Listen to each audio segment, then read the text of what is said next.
The number one reason why people aren't buying your book, your course, or your program, and it's not what you might think.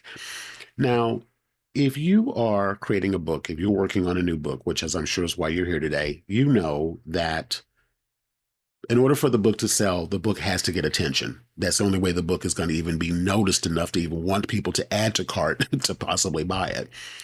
So if you're not thinking about this as you're crafting your title or your copy that goes with your book or whatever you're doing to get attention, you've got to have a really strong hook. That's the first thing that you must come up with before you even start working on the book. And definitely as you're creating all of your marketing, you need a really, really strong and powerful hook in order to get people to pay attention to it. So in this video today, I'm going to tell you about how to develop that hook. I'm going to actually show you some examples of how to come up with really great hooks that will get your readers' attention for the title of your book, as well as for the copy, the social media marketing, your website. If you do any kind of presentations with podcasts, YouTube videos, whatever, you need to always be really good at mastering the art of coming up with a really compelling hook. Now, before we get started, I want to tell you really quickly who I am. My name is Rodney Washington, the creator of Published and Thriving and the Create Your Book Now framework. I guide entrepreneurial-minded creators to publish books that spark coaching businesses, courses, and thriving personal brands. So let's get right into it. Your hook must answer these three questions. Who is my target customer? Who is my target audience? What do they really want? What do they want? And what do they believe? Not what you think, but what they believe is blocking them from actually getting it. That part is super important. So what I want to talk about a little bit is on the development of the hook.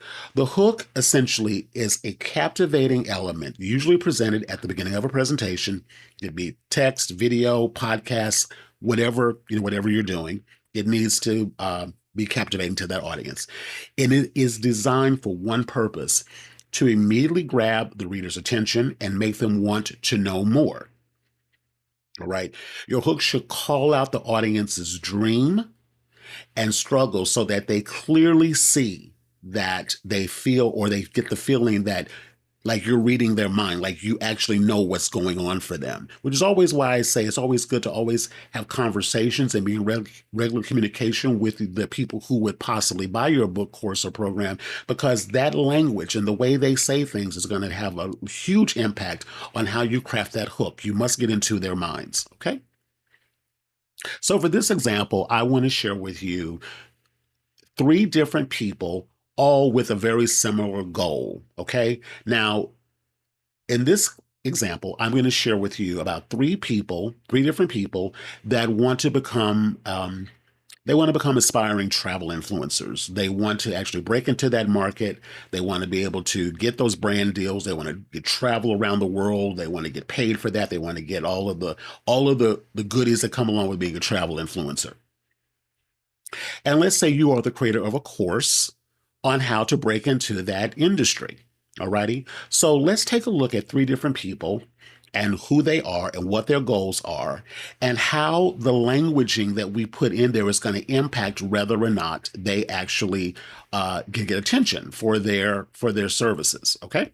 So first up is Marion. These are all fictional people, by the way. So Marion is a 20-something recent college graduate with a double major in hotel restaurant management and French.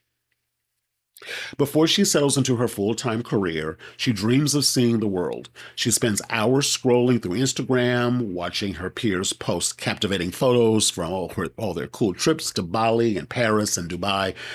And Marion is desperate to break into the travel influencer world herself. But she has very little money, no industry contacts, and has no idea where to start. Okay, so that's who Marion is. All righty. Now, Marion, so let's look at some hook examples for Marion. Synopsis really quickly: Marion, recent grad, big dreams, no connection. What's going to get her attention if you were selling a course or a book on how to become a paid travel influencer? The first call out: no travel industry connections. If Marion is saying to herself that I can't break into this because I have no connections, that first opening sentence is going to actually make her stop and pay attention to read further. So again, she's telling herself, no travel industry connections. Your response, no problem. Discover how everyday dreamers, even recent grads with zero experience, again, you're speaking to her. She says she has no experience, are landing luxury travel gigs and building paid partnerships from scratch. Okay. You've called out what's blocking her or what she believes the problem is, who she is and why that's preventing her from being able to do that, and what she wants to experience. All righty. So that alone is going to make Marion stop, whether it's your YouTube video, your podcast, your or blog post title, your what goes into your course, your book, your coaching program, whatever it is, you've got to speak to her and what she's saying to herself. Now let's look at some more examples. Keep in mind, this is for one program with 3 different avatars who all want the same result. They want to become paid travel influencers. Next up is Russ. Russ is a 52-year-old retired corporate consultant who spent decades leading teams and traveling for business. Now, with more free time and financial stability, he dreams of exploring the world on his own terms. However, Russ doubts himself. He believes travel brands only want young, trendy millennials, not Gen Xers like himself. Even though he's a strong communicator who enjoys writing and photography, he's unsure whether brands and audiences will take him seriously.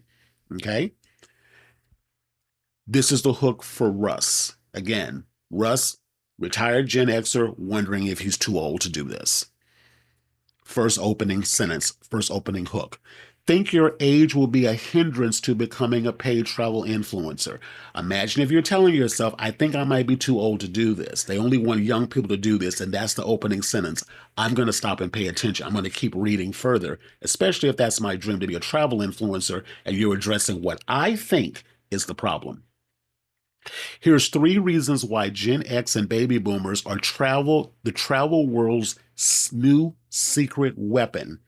Again, that's another hook. Ooh, I'm not only is my age actually not a hindrance, it's actually an asset. And I actually am a secret weapon that the industry would actually run to.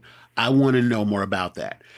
So continuing on, here are 3 reasons why Gen X and baby boomers are the travel world's newest secret weapon and how you can cash in on that movement. If I'm someone who identifies with Russ, and I want to do what Russ wants to do, and I, again, identify with him, I'm going to keep reading. I'm going to want to know more about that. Let's move on to one more. Cynthia. Cynthia is a 38-year-old homeschooling mom of 2, passionate about education and cultural exploration. She's built a modest blog following by sharing her homeschooling journey, but finances are tight. Cynthia dreams of giving her children a first-hand experience of the world, visiting cultural sites, museums in different countries. She wonders if stepping into the travel influencer space could fund her family's adventures, but she worries about balancing it all while raising and educating her kids.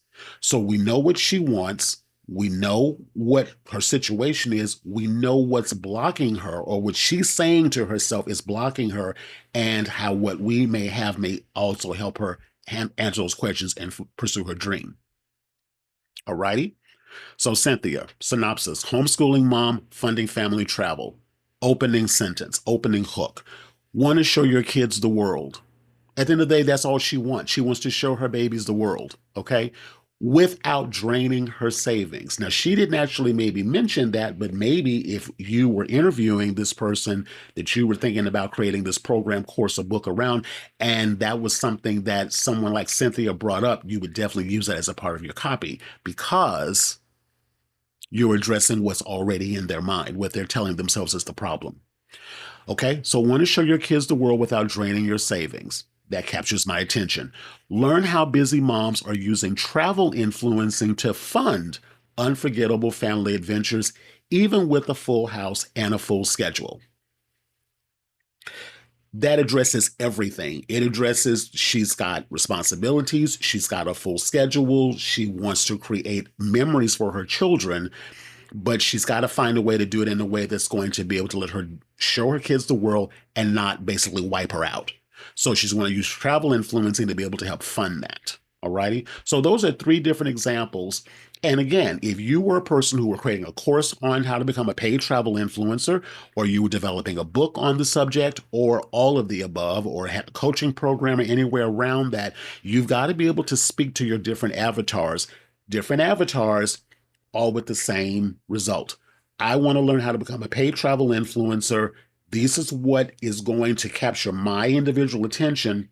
And then the goal being that they will sign up for on your landing page, to get on your email list, to go check out your book, your course, your webinar, your course, whatever program that you have. All righty. So why these hooks work? Let's just do a recap. Hooks acknowledges a fear or doubt that the reader already has. It reframes the situation with hope and possibility. And it hints at a solution that makes them want to learn more. When you're creating messaging like this, you're not just selling a product, you're offering a transformation. You're not just asking them to buy something. You're inviting them into the life that they have been dreaming about already. Okay, so if you'd like more help crafting those newsfeed scroll stopping hooks designed to perfectly position your book, your course, or your program, if you're working on a book, any of those things, maybe a retreat, but you're stuck on how to position it, I'd love to help. Now, if you're watching this, let's say on YouTube, drop a target emoji in there in the comments, and I'll reach out to you to let you know how I can help you not only craft these hooks, but develop an entire ecosystem, an entire program that will position the course that you think you might want to create, or better perfect the one you currently have, and actually turn that content into an actual book that you can put out there in the world if you wish to create a book that can help funnel people into your programs, whether it be a coaching program, a course, or VIP there, whatever it is that you want to do. All righty. So I'm going to keep this really short. Thank you so much for watching. And I'll just say this too. We've got to be able to capture our readers' attention. We've got to be able to capture attention, because we can't sell things to people that they do, the right people that do not know that we exist. So I want to encourage you to use these tips, apply it to what you're currently doing.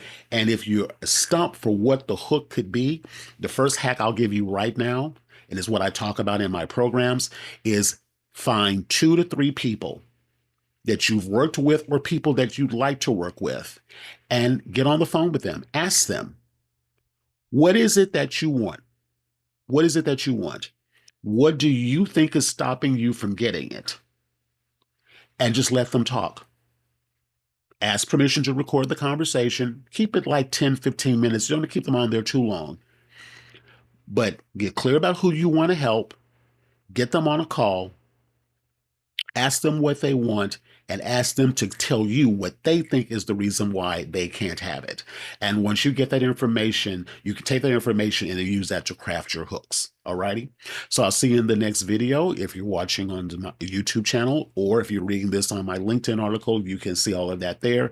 And stay tuned, because I've got more good content like this coming out for you really soon. Okay. So have a good rest of your day, and I'll see you in the next video.